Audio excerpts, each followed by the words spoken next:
A escassez de água no mundo é uma das maiores preocupações desse início de milênio. Mesmo assim, o Brasil ainda desperdiça 47% da água tratada. A escassez de água já atinge 29 países e 1 bilhão e 700 milhões de pessoas.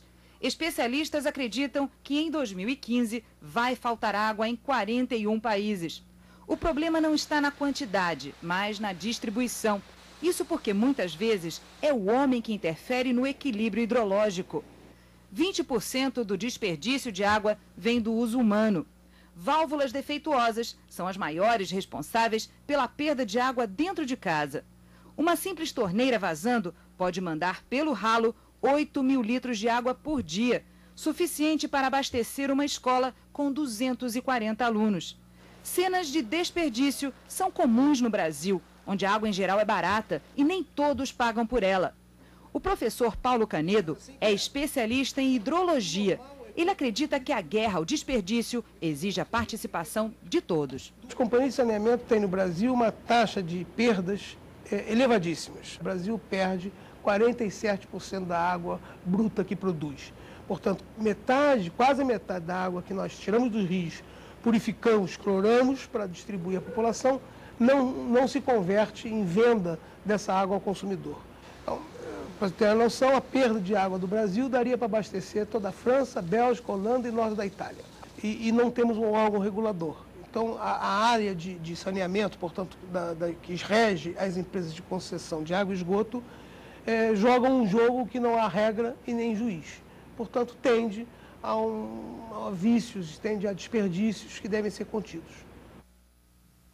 E para falar mais sobre o desperdício de água, nós convidamos o diretor da ONG Água e Cidade, Wilson Paceto. Boa noite. Boa noite. Nós vimos na reportagem que o grande vilão do desperdício, na verdade, não é o consumidor comum, né? São os grandes consumidores, mas que a situação só vai mudar quando todos se mobilizarem. O que é preciso fazer?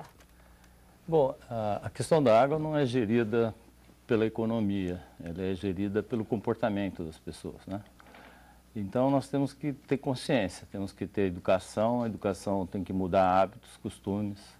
Não foi falado ali que um dos grandes desperdícios de água é poluir a água.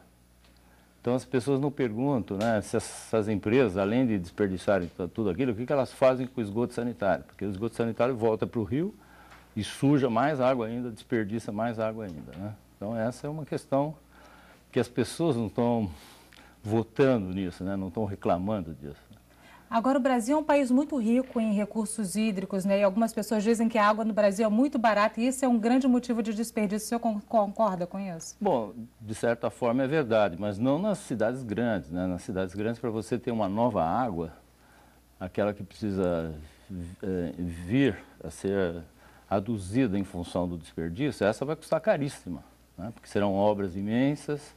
Então, algumas cidades já estão preocupadas com isso e já começam a economizar a água que tem já disponível. Como é o caso de São Paulo, há um grande programa lá chamado Programa de Uso Racional da Água, né, o PURA, onde já se concluiu que a água cara é aquela que vai ter que vir lá de longe, que nem sabe da onde, né? Então, o caro e barato é meio relativo, depende de onde você está, né?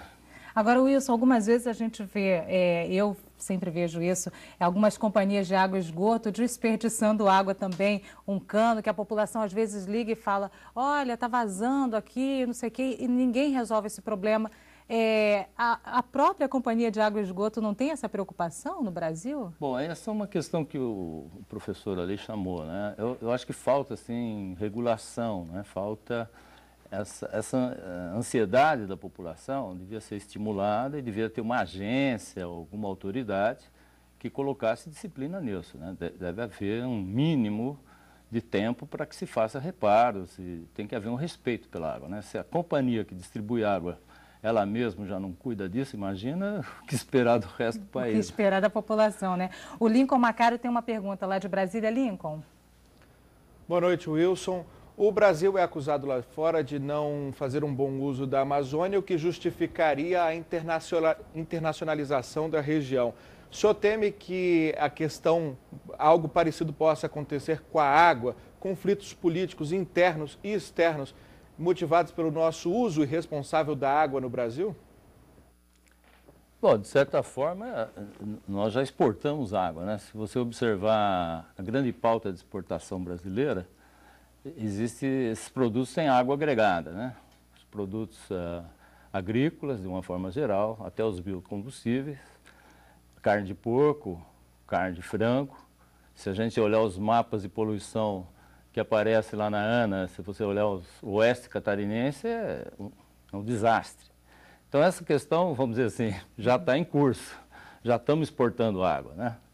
E poluindo o que está por aqui. Quanto a essa pergunta da internacionalização, eu acho que a questão é um pouco diferente. Na realidade, o problema ambiental brasileiro é urbano. Não me parece que a população está sofrendo tanto com a questão da Amazônia. Quem está sofrendo é a falta de atenção com o que nós estamos falando. A água é um problema urbano, a população brasileira é essencialmente urbana, não tem infraestrutura urbana, não tem infraestrutura para construir casa, né? Esse é o problema brasileiro, né?